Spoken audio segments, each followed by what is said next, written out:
if you are to save, mga kapatid, dapat daw meron tayong 6 months of our monthly expenses na readily available.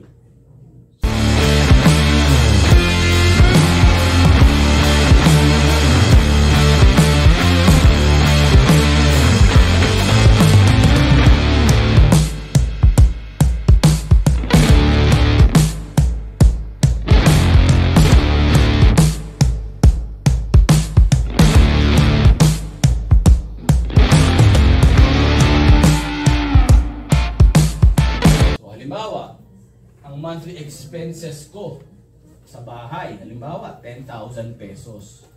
So dapat daw meron akong 60,000 pesos na nasa bangko, nasa ATM, nasa GCash na pwede kong hugutin kung ano man ang mangyari. Ang tawag po dyan ay emergency fund. Para hindi ka na maglo-loan, mangungutang at yung iba ginagawa sangla ATM. Diba? So ayaw natin yun. Okay?